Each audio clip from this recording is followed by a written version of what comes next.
तो महाराज कयाधु जी ने क्या किया, रोटी बनाना शुरू की। पहले नौकर चाकर आदि बनाते थे, आज मेरे पति ने भगवान का नाम लिया है, तो रोटी बनाते हुए भगवान का नाम वह भी ले रही थी।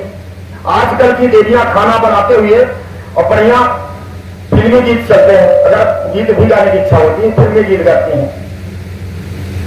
दिल के टुकड़े टुकड़े करके, पुराने गीत है ना, बड़ा गीतों में। और इस प्रकार से ऐसे कोई इधर गिरा कोई उधर गिरा, दुनिया की गीत है, ऐसे इन गीतों को लेकर के। और अगर आप ये मान लीजिए कि आपके स्वामी जी को जो भी भोजन बना रही है तो स्वामी जी के लिए बना रहे हैं, वही ये कल्पना करिए कि हे ठाकुर जी, जो हम भोजन बना रहे हैं आपके निमित्त बना रहे हैं, और आपका प्रसाद जब बन जाएगा तो वह प्रसाद हम सब परिवार के खाएंगे। तो ये संस्कार धीरे धीरे अब जो है आगे की ओर जा रहे हैं। इन संस्कारों को जगाने की आवश्यकता है। तो मेरे ठाकुर जी ने सारी योजना बना दी, योजना उन्हीं की बनाई हुई है। बढ़िया रोटी बनाई, नाम लेकर के भगवान का प्रेम के आंसू बहाते हुए, उसके बाद पति को हाथ में खिलाया, अपने हाथों में से बिस्तर लगाया। पति जी बादाम रोगन लेकर पैरों में मालिश करने लगी, पूछती जाती, भगवान आप जानते हैं तो जल्दी लौटते नहीं, आज आप वापस लौट आए तो मुझे आश्चर्य हो रहा है। प्राणनाथ जंगल में जो आप कह रहे थे कि तोता नाम नारायण ले रहा था, तो महाराज जब पक्षी सुन लेते हैं तो वह नारायण कोई सहारा तो नहीं है। हिरण्यकश्यप को बड़ा क्रोध आया।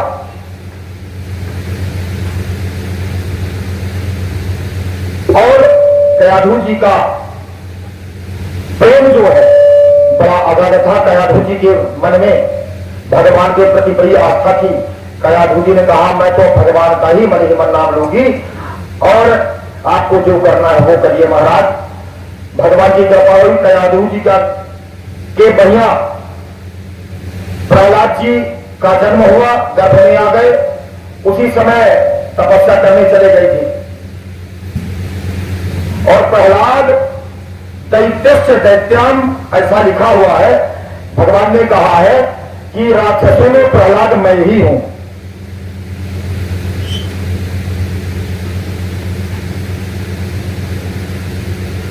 भगवान की कथा जो है, राधा रानी राधा जी की एक बात बताएं आपको। एक बार उनकी सहेली ने उन्हें भगवान श्री कृष्ण का एक चित्र लाकर दिखा दिया। चित्र देखा तो चित्र देखते ही वह जो है इतनी विफल हो गई प्रेम में, फिर किसी ना किसी कृष्ण नाम का वह नाम माला लेकर के और हमेशा कृष्ण में ही रमण करने लगी। एक दिन बांसुरी सुन ली तो बांसुरी सुनते ही लोग फोटो हो गई। तो वह प्रेम इस प्रकार का प्रेम हो कि वह आराधनीय शक्ति जैसे राधा कृष्ण के प्रेम के विरह में पागल हो गई। उसी प्रकार भगवान के प्रति जब आस्था हो जाती है तो फिर भगवान जो है मिलने में देरी नहीं लगाते हैं।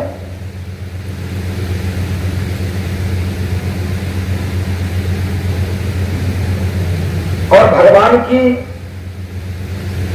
कथा में हमेशा ध्यान करता हुआ, मेरे कन्हैया कब दिन आएगा जब तुम्हारी छाती से लिपट जाऊंगा, और आप जो है हमेशा गोद में, माने ये हर बात जो है भगवान हमेशा प्रेम जगाते हैं, और प्रेम उसी को देते हैं जो प्रेम का माने प्रेमी होता है।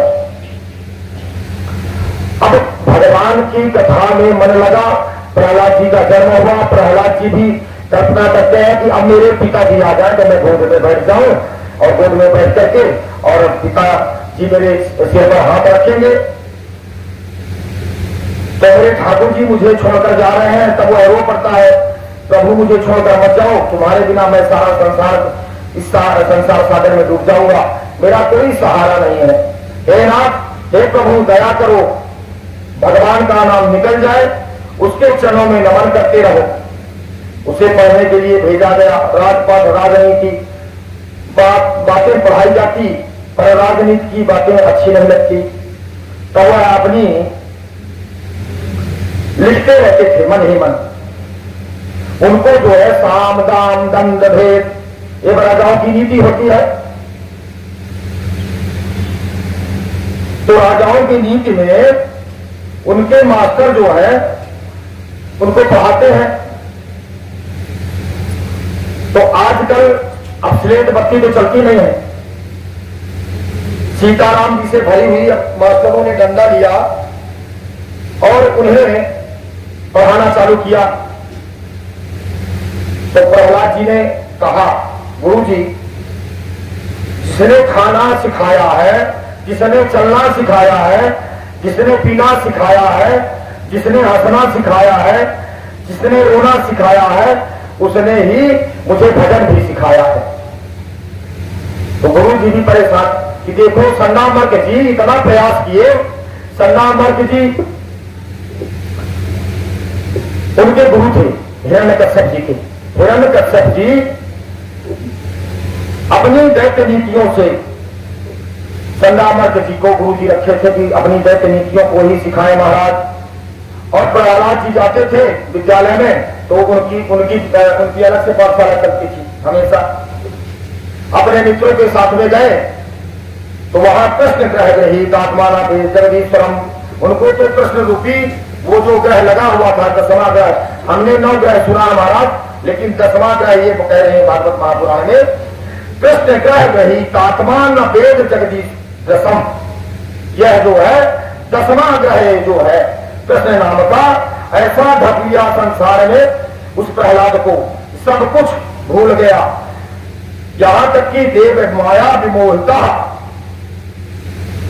और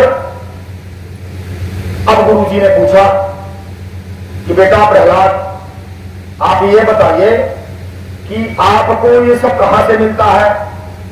बोले, जिसने आपको जन्म दिया है गुरु जी, जहां से आप पाए हैं वो विद्या, वहीं से मैं भी पाया हूं, वही परमात्मा सिखाता है।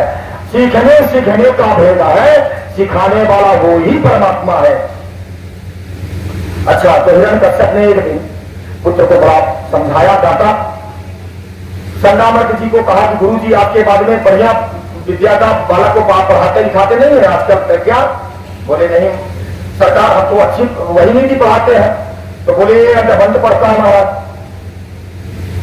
तो पिताजी अपने गोद में बैठा करके समझाए, बेटा आप ये बताइए कि आज आपने क्या पढ़ा? तो बोले पिताजी आप सुनना चाहते हैं आपने अच्छा पाठ पढ़ा है? तो हमने कहा हाँ। तो अच्छा पाठ क्या पढ़ा है आपने? तो पिताजी आप अच्छा पूछना चाहते हैं, आपको बुरा लगता है।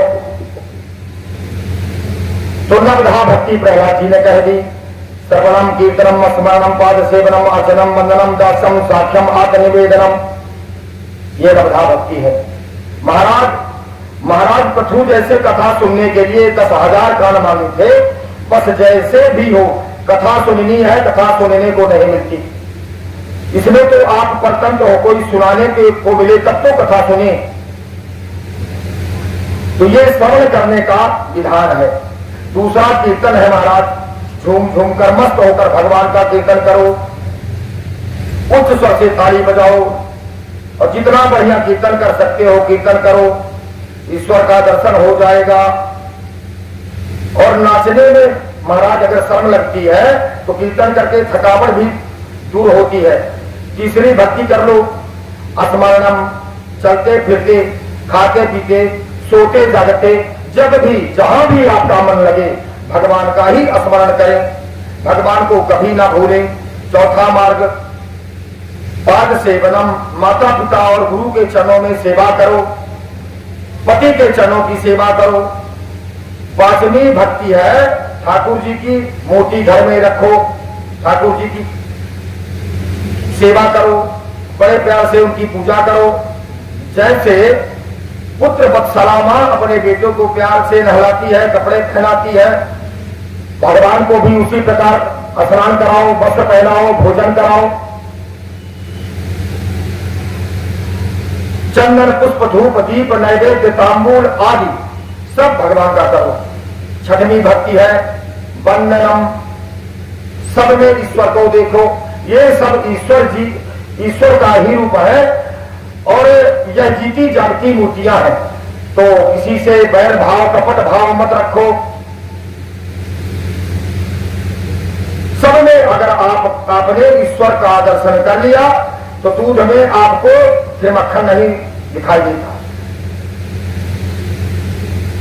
और मिस्त्री में मिठास दिखाई जैसे नहीं देती है, उसी प्रकार संसार में भगवान दिखाई भले ही लगे पर वो संसार में कण में व्याप्त है, ईश्वर की ही सत्ता है। ऐसा समझ करके प्रणाम तो जब प्रेम भक्ति तुम्हारे जीवन में जाएगी तब सब के सब आगे तुम्हारे सिर को झुकाएंगे।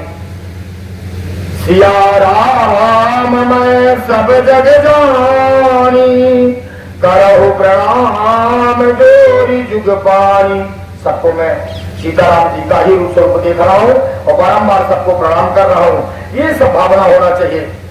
तो पहले माता पिता को प्रणाम करना सीखो, फिर गौ ब्राह्मण को प्रणाम करना सीखे और अंत में सारे संसार को प्रणाम करना सीखे, फिर सब में भगवान को देखे। सातवीं भक्ति है भगवान के दास बन जाओ, दास्यम। उनको अपना स्वामी मान लो जैसे हनुमान जी ने मान लिया। आठवीं भक्ति है अर्जुन और ग्वाल वालों की तरह प्रभु के सखा बन जाओ, सख्य भाव। नौवीं भक्ति है जीवन प्रभु के चरणों में समर्पित कर दो। नौवीं भक्ति मम कथा प्रसंगा, मेरी कथा को श्रवण करो। इस प्रकार से आपका कल्याण हो जाएगा। तो हे पिताजी, वह नवधा भक्ति हिरण्यकश्यप ने सुना। हिरण्यकश्यप का महाराज तो क्रोध आग बबूला हुआ था। अब हिरण्यकश्यप बालक प्रहलाद को फेंका और तलवार उठाया। अब बस गुरु जी की आंख खिंचाई होगी पक्का। अब गुरु जी के वहां जाने वाले हैं। अब ये बताइए, जब गुरु जी देखे कि महाराज हमारी तरफ आ रहे हैं, गुरु जी की ऊर्ध्वा से चलने लगी। हे भगवान, अचानक महाराज जी कैसे आ रहे हैं? और वहां जाकर के जल्लादों के शस्त्रों को देखकर भयभीत नहीं होते, लेकिन हिरण्यकश्यप महाराज का दर्शन किए सब केवल। और हिरण्यकश्यप प्रहलाद जी अपने शिष्यों के साथ में एक दिन गुरुजी संध्या आदि किसी विद्यालय के काम से चले गए बाहर। विद्यालय के काम से बाहर गए तो प्रहलाद जी ने अपने मित्रों से कहा कि चलो मित्रों, आज कोई नया खेल खेलते हैं। बोले कौन सा नया खेल? बोले जीवात्मा और परमात्मा का खेल। यह जीवात्मा और परमात्मा कथा चालू कर दिए और बोले कि केवल जो है भगवान से मिलने का, यह संसार में जो हमको आपका शरीर मिला है, ये भगवान की ही कृपा से मिला है। भगवान की ही कृपा से यह शरीर मिल करके भगवान में ही समाहित कर देना है। जैसे गुरु जी विद्यालय से बाहर निकले तो प्रहलाद जी चालू कर दिए अपना विद्यालय। श्रीमन्नारायण श्रीमन्नारायण श्रीमन्नारायण नारायण नारायण श्रीमन्नारायण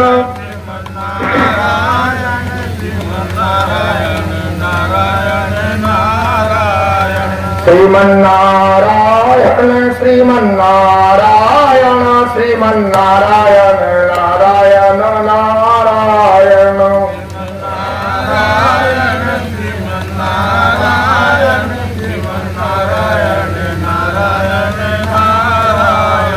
श्रीमन्नारायण नारायण नारायण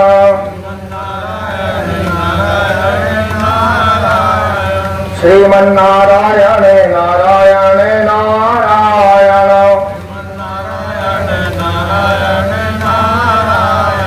बोलिए वृंदावन बिहारी लाल की। बड़ा उपाय किए महाराज। विद्यालय से प्रहलाद जी को लाए। प्रहलाद जी को कांटों में सूर्य में चढ़ाए, ऊपर पहाड़ से गिराए, बड़े बड़े वृक्ष लता आदि राक्षसों से मरवाए महाराज, हाथी से रौंदवाए। भगवान ने सब तरह से रक्षा की। एक दिन प्रहलाद जी ने बहुत सुंदर उपदेश दिया, प्रहलाद गीता के नाम से है। अब संसार में प्रहलाद जी को उनकी एक बुआ थी होलिका के नाम से, उसको ब्रह्मा जी ने वरदान दिया था कि तुमको अग्नि स्पर्श नहीं कर सकती थी। मैया क्यों आप परेशान है, एक काम करती हूं, मैं अपने भतीजों को बिठा करके चिता की तैयारी बनवाइए और मैं अपने गोदी में रख करके और प्रहलाद जी को बिठा लूंगी। तो चलूंगी नहीं? अब भैया प्रहलाद जी का काम हो जाएगा। बोले वाह, मैंने बड़ी अच्छी बात करी है। वही प्रयास किया। प्रहलाद जी जैसे गोद में बुआ के बैठे और भगवान का कीर्तन करने लगे, पुनः कीर्तन बोल श्रीमन नारायण श्री हरि शरणम। तो प्रहलाद जी ने ऊपर देखा, ऊपर देखने लगे, आओ मेरे नारायण, हे प्रभु मेरी रक्षा करो, जाकी रही भावना जैसी, प्रभु मूरत देखी तिन्ह तैसी। जैसी भावना उसी प्रकार की भगवान की भक्ति। एक बात और जान लीजिए, जाको तू कांटा बुबे ताको बुबे तो फूल, जाको तू कांटा बुबे ताको बुबे तो फूल। और तुम्हें तो फूल के फूल है, आपको तो फूल के फूल है, बाकी को त्रिशूल। वो अपोजिट क्रिया होती है। कबीरदास जी ने कहा है कि इस प्रकार से हिरण्यकश्यप ने प्रहलाद को बुलाया, अपने हाथ से मैं तुमको मार डालूंगा, बड़ी तलवार लेकर के। प्रहलाद जी आकर प्रणाम किए, निर्भय होकर खड़े हो गए। हिरण्यकश्यप ने कहा, नालायक, मेरी भक्ति जो हो जाती है तो देवता भी थर-थर कांपते हैं, इंद्रादि देवता। तू 5 वर्ष का छोकरा किसकी मत पर इतना निर्भय खड़ा है? प्रहलाद जी ने कहा, पिताजी, जिसके सहारे आप गर्जना कर रहे हो ना, जिसके सहारे आप शासन कर रहे हो, जिसके सहारे सूर्य और चंद्रमा प्रकाशित हो रहे हैं, उस परमात्मा के सहारे भी मैं भी निर्भय होकर विचरण करता हूं। और तेरा इस प्रकार से कहा तो प्रहलाद जी ने कहा, तेरा ईश्वर कहां है, बता दो जरा। प्रहलाद जी ने कहा, यदि एक जगह है हो तो बताऊं पिताजी, वो तो कण कण में व्याप्त है और सब जगह रहता है। जैसे बर्फ में हर कण में पानी होता है, बर्फ की सिल्ली आपके पास है तो बर्फ में आप एक कुछ समय बाद अगर जब गर्मी उसको ग्रीष्म का प्रभाव होगा तो वह बर्फ पानी में विघटित हो जाएगा ना, माने अलग हो जाएगा, पृथक हो जाएगा। नमक में हर कण में खारापन होता है, मिश्री में हर कण में जैसे मिठास होती है, इस तरह संसार में हर कण में उसी प्रकार भगवान भी होता है। खंभे में क्यों नहीं दिखता तेरा? प्रहलाद जी ने कहा, मुझे तो हर जगह दिख रहा है पिताजी, अब आपको ना दिखे तो इसमें मेरा क्या दोष है? मुझको तो हर तरह से दिखाई देते हैं। भगवान का दोष अगर दिन में नहीं दिखता है उल्लू को, तो इसमें उल्लू को अगर सूरज न दिखे दिन में तो इसमें जो है अब किसका दोष दिया जाए? वो तो उल्लू की आंख में जो रेटिना है, कांच का दोष है, वो उल्लू का प्रभाव है, उल्लू के आंखों का ना, इसमें उनका दोष तो नहीं है। और उछल कर जैसे ही खंभे में और बड़ी गदा निकाल करके जैसे गदा का प्रहार किया, उसी समय लपलपाती हुई जीभ, लंबे नाखून, विकराल आंखें हिरण्यकश्यप को पकड़कर ठाकुर जी की चौखट पर बैठा लिया और गोद में लिटा लिया और कहा, देख, यह तेरा ना घर अंदर है न बाहर है, यह मेरी गोद है, न जमीन है न आकाश है, न संध्या है न समय है, न दिन है न रात है, न मैं नर हूं न मनुष्य हूं, मैं नरसिंह हूं। इस प्रकार जो है मैं तुमको किसी शस्त्र से प्रहार नहीं करूंगा, तुम्हारे लिए मेरे नाखून ही शस्त्र पर्याप्त है। और नरसिंह भगवान ने उन्हें नाखूनों को धसाया और धसा करके उनके बदन को और विदीर्ण कर दिया। बोले वृंदावन बिहारी लाल की, बोले नरसिंह भगवान की। इस प्रकार से विकराल रूप देख करके और कुछ रख दो बेटा, भगवान ने नरसिंह का रूप धारण करके और प्रहलाद जी का प्रेम रखा और हिरण्यकश्यप का उद्धार किया।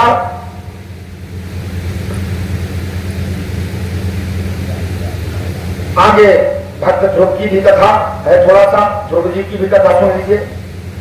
ध्रुव चरित्र बहुत पावन पुनीता है। ध्रुव जी प्रहलाद जी बहुत उच्च कोटि के भक्त हैं। सुनीति पतिव्रता है। उत्तानपाद महाराज ने सुनीति को छोड़ दिया, सुरुच के घर रहने लगे, क्योंकि सुरुच ने महाराज को ऐसे अपने जाल में फंसाया कि उनका मन सुनीति की ओर से हट गया।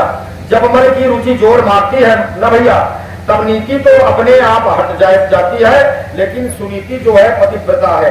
सुनीति कहती है महाराज ने भले ही हमें छोड़ दिया, पर मैं महाराज को नहीं छोड़ूंगी, वह मुझे अपने पास ना आने दे, कोई पीड़ा नहीं, लेकिन मुझे दूर से ही उनका दर्शन होता रहे, मैं अपने जीवन का गुजारा कर लूंगी।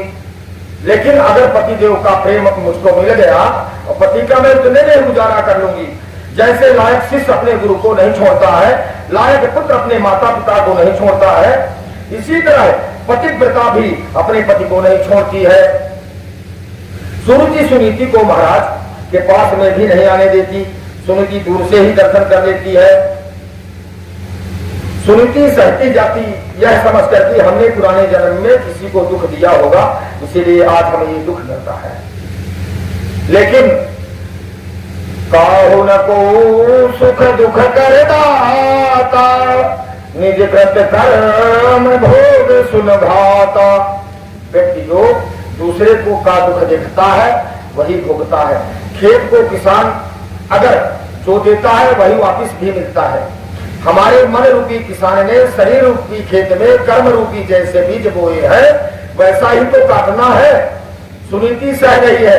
ध्रुव 5 वर्ष के हो गए, सूरज का बराबर प्रयास रहा किसी तरह ध्रुव को मार दिया जाए, ताकि मेरा बेटा जो है राज्य करने लगे। और भगवान ने ऐसा एक जगह प्रमाण आया है, जहर भी मिलाया है, उस जहर को भगवान ने स्वयं पान कर लिया है उस दूध में। आप लोगों को भी अपने बच्चों के संस्कार बढ़िया बनाने चाहिए। बच्चों को ज्यादा पैसा कमा करके देना बुद्धिमानी नहीं है। बच्चों को लायक बना करके बुद्धिमान बनाए।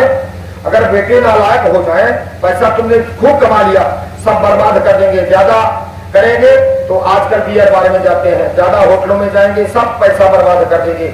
आपने अपने योग्यता से जो धन संचय किया है महाराज, अब दोबारा उसको कमाना भी बुढ़ापे में है ना। इसलिए भजन करना है तुम्हारा भी, नाम यश कीर्ति हो जीवन भर। तो संस्कारात भवत पूजा, संस्कार से जो है उनको बढ़िया परिपूर्ण करे। एक दिन ध्रुव जी जो है लेटे हुए थे बिस्तर पर, ध्रुव जी लेटा हुआ देख करके, और उत्तम जो है उनके भाई, इन दोनों भाइयों में आपस में बड़ा प्रेम था। सूर्य जी ने सोचा ऊपर से पत्थर उठाकर और ध्रुव के ऊपर में पटक दूं, ध्रुव जब मर जाएगा तो मेरा वही उत्तम भाई बचेगा, वही राज्य करेगा। तो कुर्सी के लिए बड़ी बड़ी लड़ाइयां होती है आजकल भैया। कुर्सी के लिए बड़े बड़े नेता लोग राजपाट के लिए सब कुछ करने के लिए तैयार है। झूठ, छल, कपट, द्वेष, कपट, पाखंड जितना भर है सब कर लेंगे, जान हत्या तक का डालते हैं कुर्सी के पीछे। तो ये सारी योजना जो है कुर्सी के ऊपर थी। लेकिन भगवान कहते हैं करम सदा किनके रखवारी, जिन बालक राखा है महतारी। मैं भी उनकी उसी प्रकार रक्षा करता हूं, जैसे माता अपने छोटे बच्चों का रक्षा करती है, मैं भी अपने भक्तों का उसी प्रकार। और जो 5 वर्ष के हुए, 6वें वर्ष की गांठ है। माँ ने भगवान की उतारी माला पहना दी, तिलक लगा दिया, जाओ बेटा अब अपने पिता को प्रणाम करके आओ, आशीर्वाद लेके आओ। ध्रुव गए। सौटीली में आप बगल में सिंहासन बैठी हुई थी, उत्तम को गोद में लिए हुए, और ध्रुव ने जाकर प्रणाम किया। महाराज ने देख तो लिया लेकिन उठा नहीं पाए, डरते थे अपनी पत्नी सुरुचि को। सुरुचि माने जो अपने अंदर से रची हुई अपने द्वारा, असुनीति माने जो अच्छी नहीं थी, तो सुनीति द्वारा पत्नी वह जो है जीवन भर सुख देने वाली है, और जो सुरुचि अपने से पैदा हुई है उसमें जो है विकार पैदा हो जाते हैं। बोलिए राधे राधे, राधे राधे बोलना पड़ेगा। तो ध्रुव जी ने दोनों हाथ उठाए और कहा, पिताजी मुझे आशीर्वाद दीजिए, मैं आपके पद चिन्हों पर चल सकूं, आपके मार्ग का अनुसरण करूं। लेकिन ऐसा लगा कि जैसे महाराज ने आंखें पर पट्टी बांध ली हो, कानों में तेल डाल रखा हो। दूसरी स्त्री के गर्भ से पैदा होने वाले तुझे यह सिंहासन कभी नहीं मिलेगा। इस प्रकार उनको बड़ा बुरा लगा। प्रहलाद जी जो है ध्रुव जी आगे जाते हैं। ध्रुव जी 5-6 वर्ष के हुए, यह शब्द उनके बाण चुभे जा रहे थे, लेकिन क्षत्रिय पुत्र है, क्षत्रिय का खून बड़ा गर्म होता है, या किसी का अपमान करता नहीं लेकिन अपमान सहता भी नहीं। वह अपने आप को जो है क्षत्रिय जाति की यह विशेषता होती है। माँ ने पूछा, बेटा क्यों रो रहे हो? बोले इस प्रकार पिताजी ने कहा है। बोले ठीक है। जंगल में अचानक ध्रुव जी माला कट्ठे लेकर के और जंगल की ओर प्राण अपने आत्मदाह करने के लिए चल दिए कि अब मेरा कोई संसार में नहीं, पिता का प्रेम ही नहीं मिल रहा, माता मेरी सहाल में है। तो आगे जाकर के जैसे जाते हैं तो नारद भगवान परीक्षा लेने के लिए पहुंच जाते हैं। देखो ये बालक को तो बड़ा कष्ट है। नारद जी से मुलाकात हुई। नारद जी ने कहा, क्यों ध्रुव जी कहां?